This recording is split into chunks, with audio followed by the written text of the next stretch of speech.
Kita sebenarnya nggak perlu pusing milih Ganjar, Prabowo, atau Anies. Karena sama aja. Siapapun yang lu pilih, sama aja.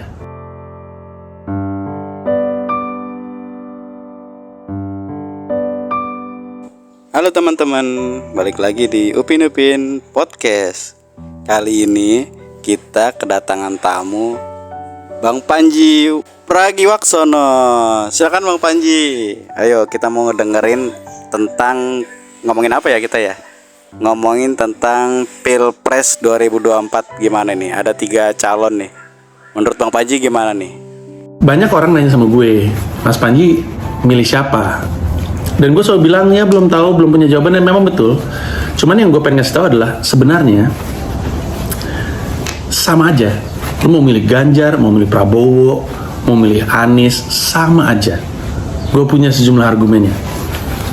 Kenapa pertama-tama ya? Kenapa gue bilang sama aja? Karena sebenarnya yang mereka gaungkan sama kok semuanya. Tiga-tiganya ngaku anti korupsi. Cara mereka anti korupsinya begini, tapi tiga-tiganya anti korupsi. Kenapa? Karena kalau disurvei ke rakyat Indonesia, atribut paling penting untuk seorang capres itu anti korupsi. Jadi sebagai capres, tiga-tiganya harus bilang anti korupsi. Pasti deh, sama semuanya. Semuanya juga ngomongin soal lapangan kerja. Semuanya juga ngomongin soal memperbaiki kesehatan. Semua, nggak ada yang ngomong gue nggak peduli pendidikan, nggak ada. Nggak ada yang ngomong gue nggak peduli kesehatan, nggak ada. Nggak ada yang ngomong gue nggak peduli sama korupsi, nggak ada. Semuanya akan ngomongin hal yang sama. Nah, terus kita tahu Prabowo sama Ganjar kredonya adalah melanjutkan Jokowi. Jokowi udah benar, lanjutkan. Ya benar-benar. Ya Terus kan? Kita pikir Anies beda sendiri, enggak juga. Karena kalau lu denger gosip nggak bahwa Ganjar mungkin akan bergabung dengan Anies? Iya benar tuh, begitu tuh, benar. Terus itu nggak gosip. Ganjar lagi berhitung karena dia tahu kalau dia lagi pengen bikin 2 putaran nih, tim Ganjar lagi pengen bikin 2 putaran karena dia tahu kalau misalnya 3 putaran, Anies kemungkinan akan kalah. Ini dengan asumsi Anies nggak punya gebrakan sih, biasanya sih punya dia. Cukup lihai Mas Anies itu kayak gitu-gitu. Tapi sekiranya nggak ada gebrakan baru, maka Mas Anies akan kalah. Dan kemana suara pendukung Mas Anies Baswedan? Dilihat secara historikalnya. Betul sekali ke Prabowo. Ketika semua suara pendukungnya Mas Anies ke Prabowo, kalah Ganjar. Nggak mau dong. Ganjar coba usik-usik tuh ke Prabowo. Bisa nggak nih Anda ya gabung sama saya? Ya kan? Lu pernah lihat berita ya kan? Bisa nggak nih Anda gabung dengan saya? Nggak mau. Iyalah, nggak mau lah. Dua-duanya pengen jadi presiden. Anies umurnya masih muda, mainnya rada taktis.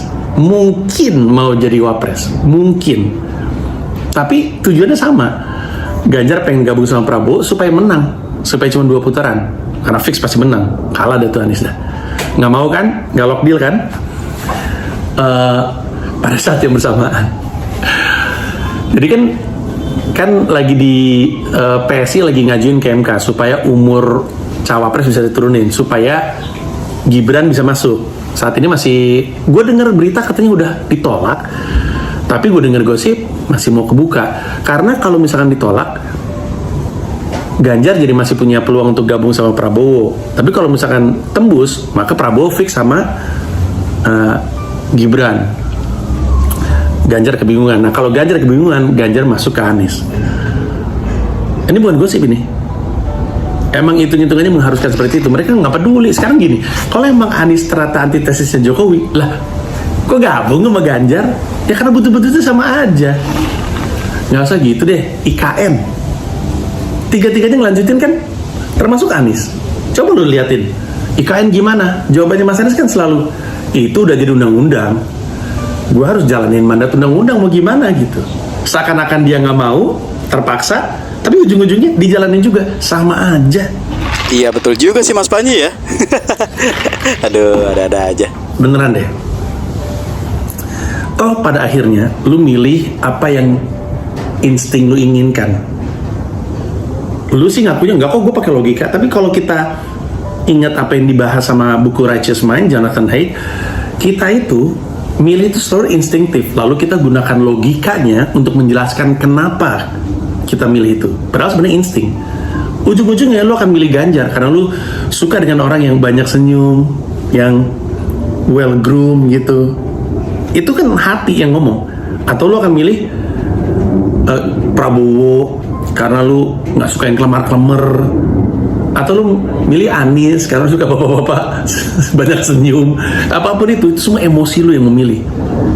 Tapi semua bahan-bahan campaign capres ini lu pakai, lu serap untuk jadi logika. Kan gue pernah bilang ya di buku Righteous Mind, pengambilan keputusan kita tuh kayak kita naik gajah. Kita tuh nggak bisa ngelola gajah kita. Gajah kita tuh adalah nuraninya. Kita sebagai yang naikin gajah adalah logikanya. Kita nggak bisa ngarahin gajah. Gajah mah jalan aja sesuai yang gajah inginkan. Logika kita yang menjelaskan kenapa gajahnya ke situ. Jadi si gajah ini kuat banget pengaruhnya dalam pengambilan keputusan kita, yaitu nurani. Jadi lu juga milih juga nggak berdasarkan program dan apa dan segala macam. Tentu masing-masing akan mengaku punya campaign yang berbeda. Dan sejauh yang gue tahu, yang paling belang adalah Anies. Tapi kan gue pernah bilang ya, dia mah emang paling jago untuk ngelempar sebuah wacana untuk jadi bahan omongan dari zaman DP 0, OKOC sampai sekarang. Soal menteri kota itu kan dia ngelempar pok gitu jadi pembahasan, termasuk kemarin di Mata Najwa dia yang ngomongin soal indeks kebebasan berpendapat turun. Belang sendiri aja jadi omongan, itu emang jagonya dia.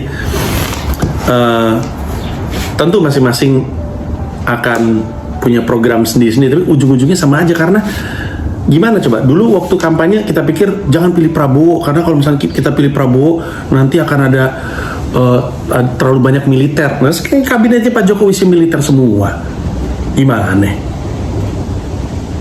Jenderal-jenderal semua kabinetnya Pak Jokowi, jenderal polisi, jenderal tentara, Pak Tito. Terus apa bedanya Jokowi sama Prabowo kalau ujung-ujungnya satu kabinet? Sama aja. Nah, terus kan pertanyaannya, terus bedanya di mana dong? Bedanya di kita. Yang membedakan hasilnya, yang membedakan hasil akhir Indonesia bakal kayak gimana, tidak capresnya. Kitanya yang ngarahin, kita yang gonggong. Lu mau milih nggak milih, tugas kita adalah ngegonggongin pemerintah ini. Oke, kita ambil poinnya deh Mas Panji. Berarti kita harus ngonggongin pemerintah itu ya, tiap hari ya. Oke deh, thank you teman-teman. Waktu kita udah habis, kembali lagi di channel berikutnya. Terima kasih Mas Panji.